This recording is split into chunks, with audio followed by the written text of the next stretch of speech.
meus queridos irmãos e minhas irmãs. Com muita alegria cumprimento a todos através de mais essa oportunidade tão maravilhosa de podermos abrir a palavra de Deus através da lição e estudarmos. Para tanto, eu gostaria de convidá-los para uma palavra de oração.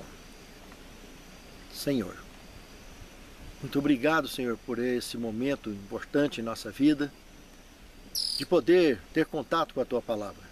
Guia-nos com o Teu Santo Espírito. Ao movimentarmos as páginas da Tua palavra e ao buscar o sustento para a nossa fé. Que possamos, através da lição, como há muitos e muitos anos, Tu tens alimentado o Teu povo, nos alimentar neste momento com a mensagem vinda do Teu trono de graça, como brasas vivas no altar de nossa fé. Santifica-nos na Tua palavra, porque a Tua palavra é a verdade. É o que te suplicamos, agradecidos, em nome de Jesus. Amém, Senhor. A penúltima lição do trimestre, a lição 12, uma pergunta, entre aspas: que viram em tua casa? Essa pergunta foi o profeta Isaías que fez ao rei Ezequias, há muitos e muitos anos antes. E nós estaremos no próximo tema comentando em mais detalhes. Mas uma pergunta curiosa, fiquem atentos. O verso principal: vós, porém, sois raça eleita. Olha o texto. Sacerdócio real, nação santa, povo de propriedade exclusiva de Deus, a fim de proclamardes as virtudes daquele que vos chamou das trevas para a sua maravilhosa luz. 1 Pedro, capítulo 2, verso 9. Esse texto aqui é um dos textos prediletos da Bíblia Sagrada que eu tenho na minha vida. Pensa num texto que eu tenho um grande carinho e uma grande atenção por ele. Como eu prezo as informações desse texto. Saber que nós, que viemos de uma raça caída, temos a oportunidade maravilhosa de poder um dia, através de aceitar essa condição de raça eleita, voltar a fazer parte da raça pura que Deus criou um dia. Isso é uma promessa muito gostosa, meus irmãos. É um conforto que supre a nossa fé, que nos sustenta e que não importa que situação que nós enfrentemos neste mundo, ela nos conforta com essa certeza que um dia nós estaremos fazendo parte da eternidade, que é o projeto original da criação. Gosto muito desse texto, porque é um conforto esse texto. E no contexto de tudo que as Escrituras Sagradas tratam desse tema, nos faz lembrar que essa raça eleita, ela é acima de tudo missionária, nunca se esqueça disso. Ela não guarda só para si o que ela aprende, ela leva aos outros, porque existe uma missão. Porque Jesus deixou claro que esse evangelho do reino será pregado em testemunha a todas as gentes, só aí então virá o fim. Aí é onde entra a raça eleita, eu e você. Temos a obrigação de levar a todo o povo, tribo e língua, seja compartilhando estas lições que nós assistimos, os estudos que nós assistimos, seja fazendo os pequenos grupos, os estudos bíblicos, as classes bíblicas, não importa como.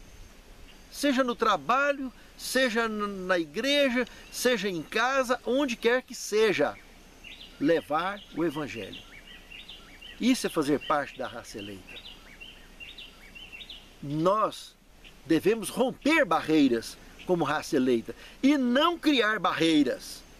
Infelizmente, muitos blocos cristãos, vários membros ou líderes de muitas igrejas, parece que se especializam em formar barreiras e não em quebrar barreiras. E nós precisamos de facilitar o evangelismo, facilitar o batismo e não dificultar o batismo. que não cabe a nós selecionar quem vai entrar ou não vai entrar no céu. O bom ladrão nem batizou, estava lá na cruz. E foi garantida a salvação para ele. E nós sabemos, biblicamente, que num contexto geral, é fundamental o batismo para aqueles que realmente desejam ser contados dentre os salvos. Mas reflitam sobre o que eu acabei de dizer. Ao invés de criar barreiras, nós temos que quebrar barreiras e não ficar aumentando as barreiras. Pense nisso, amado irmão. Pense nisso, amada irmã. Porque afinal de contas, a igreja somos nós. Temos que refletir muito sobre isso, para que essa explosão evangelística possa logo alcançar os propósitos que Deus requer do seu povo, da sua raça eleita, aqui neste velho mundo. Segundo tema, aprendendo com o erro de um rei. Aí vem a questão da pergunta, entre aspas, feita ali atrás. O profeta Isaías perguntou ao rei Ezequias: e o que eles viram na tua casa? Quem viu? O rei Ezequias, que tinha adoecido severamente, e Deus prolongou o seu período de vida e tal, cometeu essa besteira. Quando os embaixadores lá da Babilônia, 1650 quilômetros de distância, vieram para visitar o rei, trazer os votos de melhora do rei de Babilônia na época, ali no seu palácio, esse rei, percebendo as ameaças que já tinha na sua volta, com outras civilizações que já vinham tentando invadir, ele quis, como se fosse indiretamente, ignorantemente, tentar dar uma ajudinha para Deus, né? Tentar colocar temor em grandes nações, como ali no caso da Babilônia, que estavam aqueles embaixadores ali. Ele, ao invés de mostrar que o poder e a proteção e a segurança do povo de Deus vem de Deus, não. Ele chama os indivíduos, leva lá dentro e mostrou os tesouros. Mostrou todo o poderio econômico de Israel. Mostrou a casa das armas, os tipos de armas que eles tinham. Meus amados, que infelicidade! E o profeta Isaías, ao fazer essa pergunta, porque ele fez a pergunta sabendo o que tinha acontecido, que ele era um profeta e teve a visão. Mas quando o rei respondeu com a boca dele, pois com os mesmos ouvidos que pertencem a essa boca, agora ele ouviu a profecia de que virão dias em que essa nação que você fez essa besteira, eles virão e carregarão tudo isso que você mostrou e mais um pouco. E ainda escravizará a nossa nação. Olha o tamanho da bronca que as pessoas compram, o tamanho das encrencas que as pessoas compram em querer dar ajuda para Deus, em achar que pode dar ajudinha para Deus. Quem precisa de ajuda somos nós, irmãos. Deus não precisa da nossa ajuda. Deus nos convida para cumprir com a missão que Ele nos deu para cada um de nós como raça eleita, e não para fazer besteira. E isso aqui, lógico, está sendo uma ilustração para ser aplicado no nosso lar. Mostrar que roupa suja a gente lava dentro de casa, não precisa de expor, levar os problemas de casa para a rua. Temos que ter muito cuidado com esse tipo de coisa, com quem falamos as coisas, com quem abrimos ou com quem mostramos. Ou o testemunho do nosso lar, o que as pessoas estão vendo dentro da nossa casa. Esse caso aqui foi muito triste. Mais 6 reis viriam e um 7º já seria um vassalo, para acontecer o que o profeta Isaías acabava de profetizar em cima dessa besteira que o rei Ezequias cometeu. Viria Manassés com 55 anos, Amon com 2 anos, Josias com 31 anos de governo, Jeoacás, que duraria só 3 meses de governo, Jeoaquim com 11 anos de governo, Joaquim só 3 meses, que seria o penúltimo. Esse Joaquim foi carregado para a Babilônia, e o irmão dele, Zedequias, foi colocado ali então como vassalo, seria o 7º depois de Ezequias. Zedequias foi um rei vassalo, irmão do rei Joaquim, que foi levado junto com a sua mãe lá para a Babilônia e morreriam no exílio. E seria oficialmente, então, na linhagem normal, o último rei de Israel. Morreria no exílio. Isso se tratando de Benjamim e Judá, das tribos do sul. Porque as tribos do norte, evidentemente, daqui a poucos dias à frente, já seriam completamente dizimadas por Sargão II. Muitos seriam escravizados também, e inclusive o reino do sul passaria a praticar a vassalagem para Senaqueribe, os próximos reinados posteriores a Senaqueribe, justamente para evitar que ele fizesse com o reino do sul o que teria feito com o reino do norte. Até isso faz parte da história de Jerusalém, Benjamim e Judá. Muito sério, irmãos. Um prejuízo terrível. E esse vassalo, Zedequias, ficaria 11 anos no poder ainda, antes da destruição completa de Jerusalém, dos muros e do templo. Teria invasões levando cativos para a Babilônia. Na terceira invasão, se daria nessas condições aqui. A destruição final do Reino do Sul. A destruição de Jerusalém, do templo e dos muros. Os poucos que sobraram teriam fugido para o Egito. O mesmo acontece com aqueles que gostam de lavar roupa suja fora de casa, que não aprendem a resolver os seus problemas dentro de casa. E em tese o tema, aprendendo com o erro de um rei, acho que isso fala muito alto, né? Porque se um rei que tem que ter muito mais cuidado que uma pessoa comum dá uma rata dessa aqui, imagine o que pessoas comuns podem não fazer. Que não tem uma responsabilidade nacional diante da população, o que elas não podem fazer?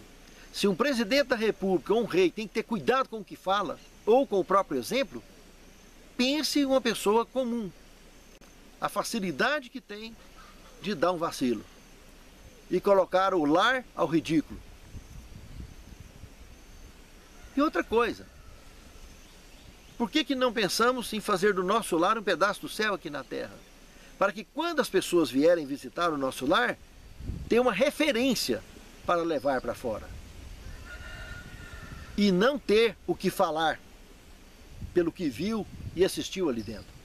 Pense nisso, amado irmão. Pense nisso, amado irmão. É uma questão de sabedoria, aprender com os erros alheios. E é uma verdadeira tolice pagar para ver. É muito melhor aprender com os erros dos outros, é bem mais barato. E como a gente assiste isso ao longo de nossas vidas? E serve de lição para nós. Pagar para ver, quebrar a cabeça com a própria experiência, para que pagar tão caro? É muito sério esse assunto, irmãos. Tanto como indivíduos, como família, como igreja, como empresa. Aprender com os erros alheios é uma questão de sabedoria. Economiza sofrimento. Pense nisso. Muito interessante observar esses escopos que a lição traz para todos nós. Terceiro tema, família em primeiro lugar. Certa vez, muitos anos atrás, deve ter mais de 20 anos, eu participei de um encontro de casal com um pastor já de uma certa idade. Esse pastor devia ter na época o quê? Uns 66 anos de idade aproximadamente. A sua esposa deveria ter o quê? Uns 58 anos. Mas um pastor muito sábio. E ele colocou uma ordem de coisas, mostrando a importância do nosso relacionamento entre Deus e os homens e família, que marcou muito a minha vida. E até hoje eu adoto isso como regra na minha vida. Em primeiro lugar, Deus. Em segundo lugar, o cônjuge. Em terceiro lugar, os filhos. E em quarto lugar, os familiares. E em último lugar, em quinto lugar, os amigos. Mas é lugar também E o mundo faz exatamente o inverso. Eles primeiro os amigos, depois os familiares, depois os filhos, por causa dos filhos ainda aguenta o cônjuge, por penúltimo o cônjuge e por último Deus. Essa é a maneira que o mundo leva as coisas. E tem muita gente da igreja que faz do mesmo jeito. E eu apreciei bastante essa ordem, de ter Deus em primeiro lugar, porque você estando com Ele, procurando o reino de Deus em primeiro lugar, o resto é acrescentado automaticamente. É muito interessante ter essa regra na vida. Aqui dentro do contexto desse tema, nós temos alguns textos bíblicos muito interessantes. Verso 40 ao 42, onde apresenta a conversão de André, e que logo em seguida se preocupou em levar seu irmão Pedro a conhecer também o Messias, a conhecer a Jesus.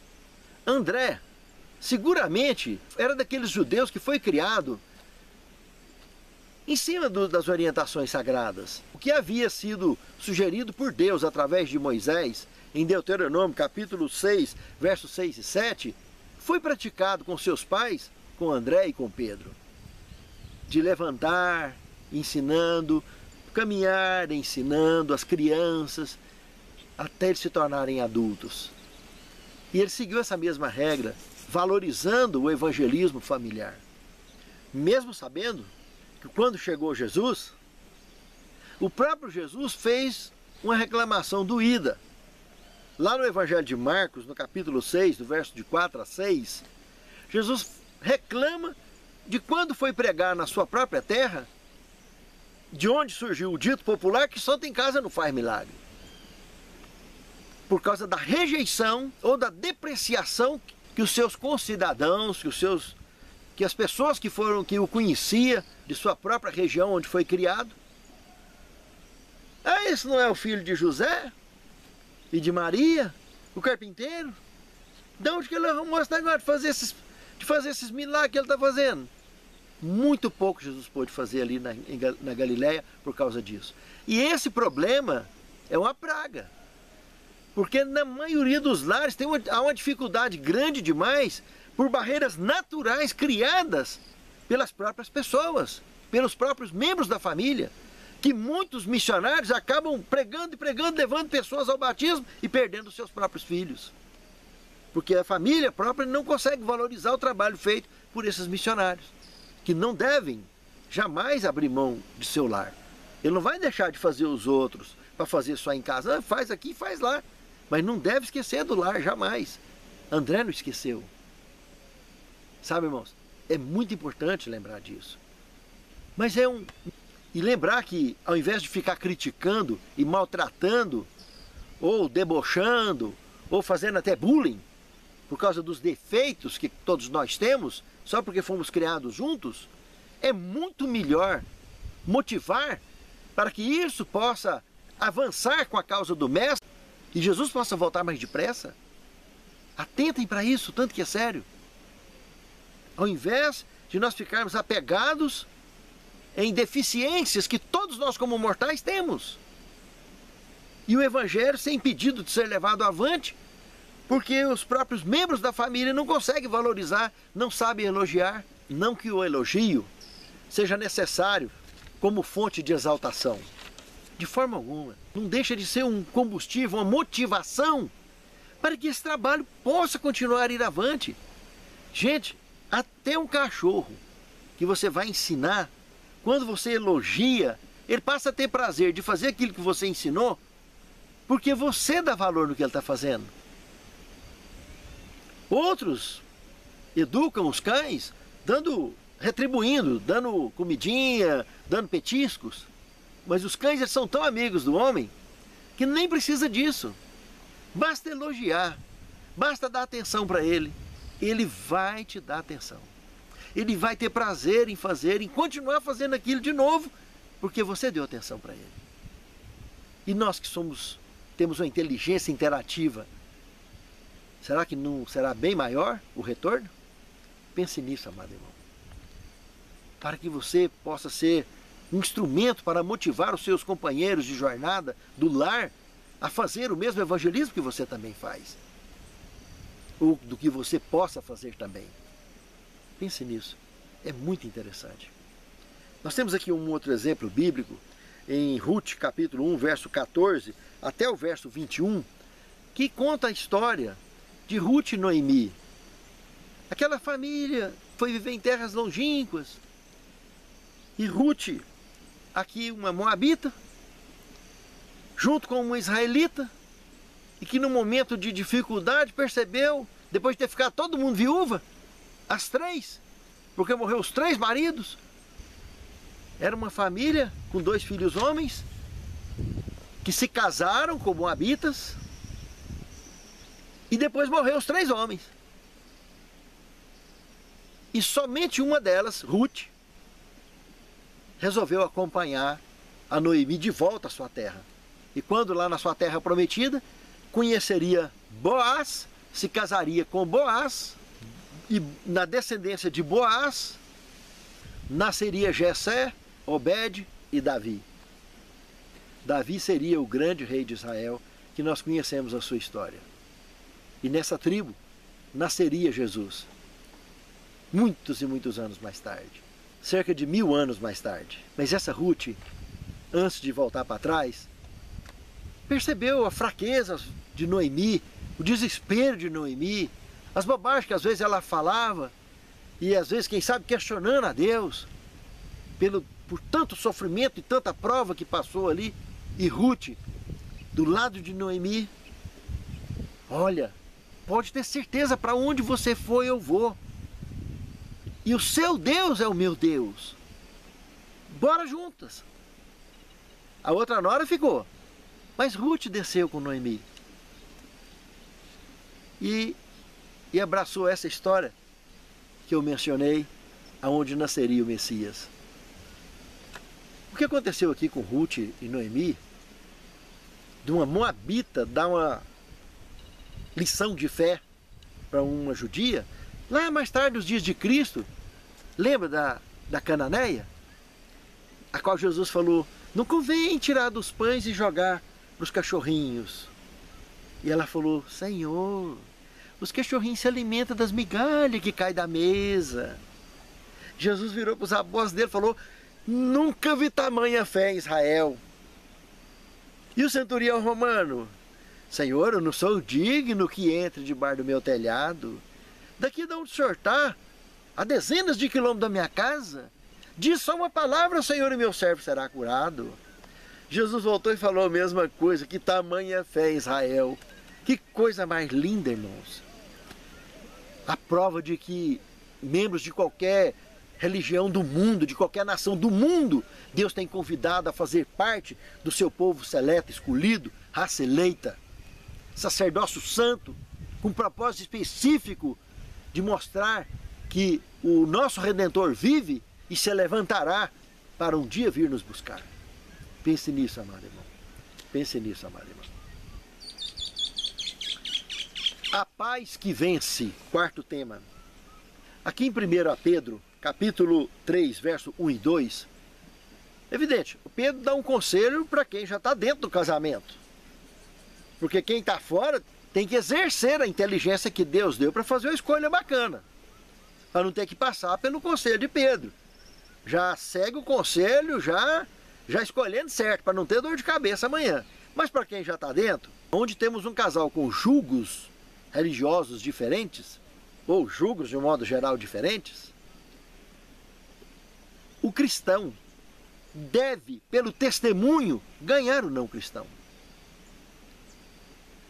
Dobrar o cuidado com relação aos cuidados matrimoniais de relacionamento, para que pelo testemunho alcance o cônjuge.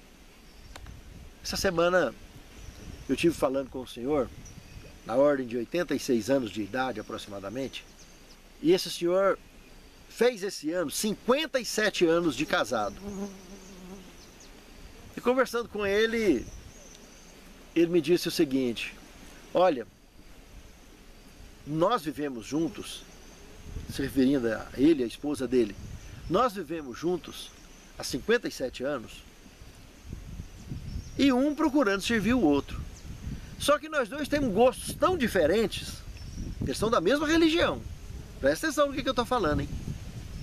Nós temos gostos tão diferentes que em muitas situações eu sou uma cruz para ela e ela é uma cruz para mim. Pense, meus irmãos, o que é casamento com julgo desigual?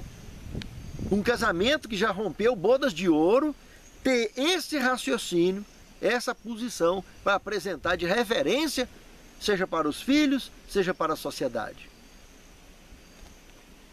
Desde quando foi propósito de Deus que um casamento servisse de cruz para as pessoas? Casamento é exatamente olhar o que nós estamos estudando aqui, a paz que vence. É um propósito de fazer do lar um pedacinho do céu na terra, e não um inferno. Um casamento que um não busca a felicidade do outro, porque para que você seja feliz, você tem que fazer o outro feliz. Ele é sem propósito. Ele se transformou numa grande amizade só, com muitas restrições, que as pessoas vão se aguentando até quando puder, ou até quando der. Isso é muito ruim, porque a qualquer momento é como se fosse uma bomba relógio, que possa detonar a qualquer momento. Pense, casamento é uma escolha segura, onde você decide fazer alguém feliz. Só assim você vai ser feliz, porque foi fundamentado em amor. Tem sacrifício? Tem sacrifício. Tem luta? Tem luta. Tem diferenças? Tem. Mas está fundamentado na felicidade e no amor verdadeiro, que é o amor ágape, que é incondicional, que você está disposto a realmente priorizar essa interação, essa disposição conjugal de fazer alguém feliz, e assim você será feliz e os seus filhos nascerão felizes e terão a referência a se espelhar. Pense nisso, amado irmão. Pense nisso, amado irmão. Quinto tema: a vida familiar deve ser compartilhada. Aqui em 1 Coríntios, no capítulo 4, verso 16, Paulo dá um conselho de muita ousadia cristã. Sede meus imitadores, como eu sou de Cristo. Em outras passagens ele apontou sobre isso. Meus amados, é muito forte você, como cristão, atingir esse patamar de poder dizer isso. E não se esqueça que Paulo, ele tinha consciência que ele não era perfeito. Mas como humano normal, ele pôde dizer isso. Porque um dia ele também disse que já não sou eu mais quem vivo, mas Cristo vive em mim. Porque ele combateu o bom combate e guardou a carreira e a fé. Foi vencedor. Como nós também temos esse propósito na vida. E isso fica de exemplo para nós que todo ser humano, todo mortal, em alguma coisa, ele pode, sim, conectados em Cristo, servir de espelho para alguém. Sempre em alguma coisa você é muito bom no que faz. E você vai poder servir de espelho para alguém. Cada um de nós. O ser humano é dotado de defeitos e virtudes. E a verdadeira consagração é a substituição de defeitos por virtudes. Isso é alcançar a glorificação ideal. Em Cristo Jesus. Tentar ser perfeito como é o Pai que está nos céus. Cada um na sua esfera, o homem na dele e Deus na dele. A partir do momento que nós entendemos que somos dotados de defeitos e virtudes, e que ao colocar as virtudes sobre os defeitos, nós conseguiremos essa vitória, sim, a partir desse momento, você já se torna como Paulo. Poder dizer o mesmo, ser de meus imitadores, como eu sou de Cristo. Mas dentro da esfera dele, ele não estava dizendo que era perfeito, que não tinha pecado, ou que não pecava, que não pensava besteira, ou que não fizesse besteira. Mas apenas que ele atingiu um padrão de conexão tão forte com Cristo, que ele não abria mão da fé para nada. Primeiro lugar na vida dele era Deus e o resto é resto. Ele vai dentro da sequência, na sua direção normal, no curso da natureza. mas não abrir mão de Deus. Ele alcançou isso porque tinha certeza que o reino de Deus para ele era tudo, era a prioridade na sua vida. Aí o resto ele acrescentava de acordo. Como Cristo mesmo orientou, procurar em primeiro lugar o reino dos céus e o resto vos será acrescentado. E assim Paulo fez. Quando ele alcançou esse perfil, ele pôde dizer isso que ele disse. E nós também podemos fazer o mesmo para a honra e a glória de Deus. Por isso que a lição está inspirada nesse contexto, que a vida familiar deve ser compartilhada. Quando você observa nesse prisma, o seu lar passa a ser um exemplo para outros, uma referência. Quantas e quantas vezes que alguém vai na sua casa e vê uma coisa bacana lá, chega lá e fala, ó, lá é assim. A família tem esse hábito. É muito consagrada aquela família. Eles fazem o pôr do sol juntos. Eles oram antes da refeição juntos. As crianças sabem orar. Isso é bonito, irmãos. É uma forma de fazer isso que Paulo disse. De se tornar espelhos. Sejam como indivíduos, sejam como família. Isso é muito bacana.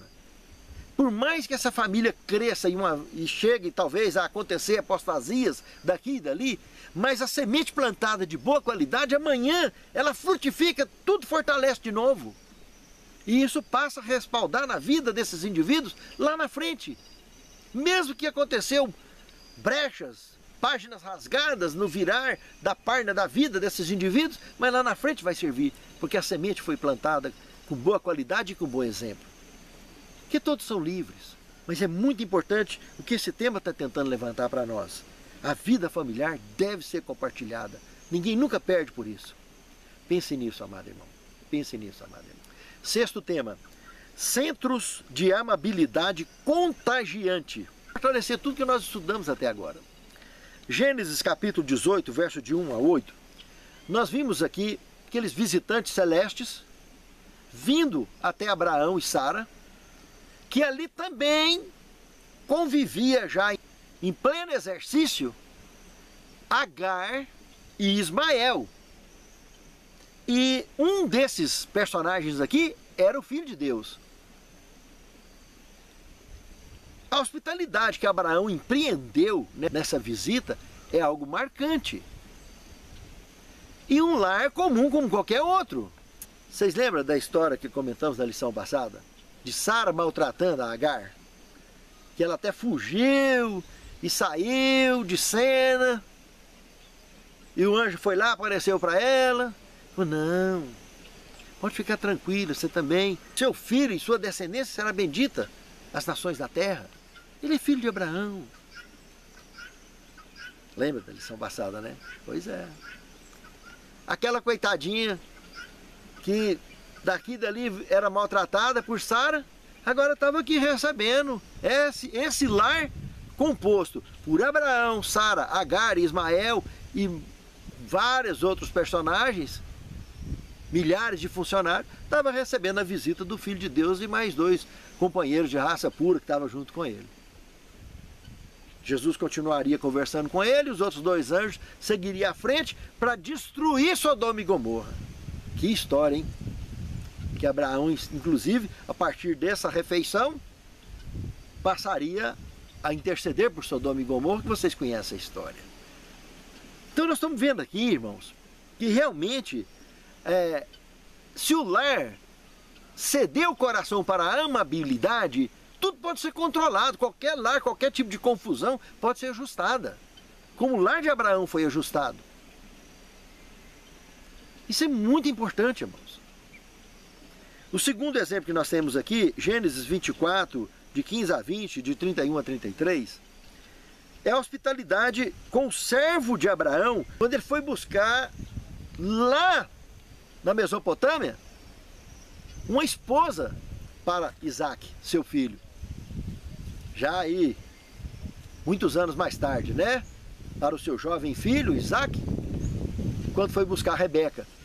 Lembra os critérios que este servo foi orientado por Deus a como selecionar? Dar água para os camelos, dar água para ele, hospitalidade espontânea. Ele foi prestando atenção em tudo conforme Deus orientou. E a Rebeca foi a escolhida. Fez tudo isso e mais um pouco. E se tornou, de fato, a esposa de Isaac. Coisa mais linda. Uma hospitalidade, presta atenção, irmãos. Lá naquela região da Mesopotâmia, eles não serviam a Deus, não. Eles eram politeístas. Acreditavam em vários deuses. Lá naquela região, buscou alguém que apenas tinha uma semente bacana, do nível da semente que tinha em Abraão, para que pudesse ter uma genética que de fato não tivesse dificuldade de reconhecer o verdadeiro Deus e a verdade. E assim foi encontrada Rebeca e veio para ser a esposa. Normalmente, entre o povo de Deus era para ser buscado, mas aqui são as exceções da vida que aconteceram, como dentre outras que tem nos escritos sagrados. De Raabe, por exemplo, fez parte da raiz do próprio Cristo, do nascimento de Jesus, a ex-meretriz de Jericó e outras mais. Mas, irmãos, é muito importante que ser pessoa de bem, ser hospitaleira, ter esse coração limpo para o exercício da verdadeira fé, é um espaço bacana para formar gerações, descendências de cidadãos e cidadãs do Reino de Deus. É muito interessante olhar esses exemplos citados pela lição na Bíblia Sagrada. Aqui aparece um outro exemplo, em Lucas 19, de 1 a 9, Zaqueu. Presta atenção nesse exemplo, irmão. Nós estamos falando de um baixinho, tão corrupto, que como corrupto ele era o gigante da região. Pensa num cara que todo mundo tinha antipatia de olhar na cara. Era a mesma coisa de ver um monstro. Todo mundo queria devorar, atacar, pôr para correr. O tanto que ele era corrupto, esse Zaqueu. Trabalhava, prestava serviço para o Império Romano, explorando, extorquindo, roubando da nação judaica para enriquecer o governo e o seu próprio bolso. O povo tinha ódio dele. Jesus conhecia o coração dele. Ele subiu naquela árvore, o sicômoro, porque baixinho não conseguia ver. Jesus parou de baixo, ele quase caiu de susto lá de cima, quando viu que Jesus parou de baixo. E olhou para cima e disse: Zaqueu, desce daí, desce depressa. Hoje eu vou jantar na sua casa. E a partir do momento que Jesus falou isso, irmão, presta atenção. Esse camarada desceu dali numa alegria tão grande que ele jamais imaginava tal privilégio na sua vida. Quando falou que Jesus ia comer na casa dele, nós estamos falando de Jesus, mais 12 apóstolos e mais dezenas e dezenas de pessoas que acompanhavam o tempo todo a Jesus. Ele teve que fazer um banquete, um senhor banquete, para atender aquela multidão toda. E lá no banquete, ele ficou tão agradecido que todo mundo conhece a história. Não só da grande hospitalidade que ele ofereceu a Jesus, que foi abençoado por Jesus, por causa do seu exemplo, ele também fez um compromisso público de devolver 4 vezes mais o que ele roubou para todo mundo. E saiu um por um, devolvendo o prejuízo. E assim ainda continuou rico. Porque o que ele tinha feito rendeu muito. Os investimentos, gado, etc., aumentou muito o patrimônio dele. Deu para ele devolver 4 vezes mais tranquilo, cumprir com a promessa e ser feliz. O importante não é ter razão, é ser feliz. E salvo então nem se fala. Que coisa linda, hein, irmãos? Que experiências maravilhosas. E saber que esses personagens todos, pessoas comuns como eu e você, cheias de falhas, cheias de problemas, lares cheios de problemas, cheios de falhas, mas perdoados por Cristo, abençoados por Cristo e guiados por Cristo. Pense nisso, amado irmão. Pense nisso, amado irmão. 7º tema, arrebatando corações. Queria citar um texto aqui de Ciência do Bom Viver, página 352 e 355, que diz o seguinte: muito mais poderosa que qualquer sermão pregado é a influência de um verdadeiro lar no coração e na vida das pessoas. Irmãos, o verdadeiro exemplo, ele arrebata qualquer coração. Ele constrange os corações, faz os corações refletir. E através de nós, que damos esse exemplo, seja como indivíduos, seja como lares, seja como igreja. Os corações influenciados por esse testemunho serão dirigidos a Cristo. Eles vão enxergar Deus, vai enxergar Cristo em nossas ações. Por isso que Jesus disse um dia que se no teu olho tiver luz, todo o seu corpo será luz. Mas se no teu olho tiver trevas, todo o seu corpo será trevas. E olho que tem luz é só daquele que anda com Jesus. Santo Deus, capacita-nos, Senhor, a vivermos o Evangelho conforme Tu nos orientas.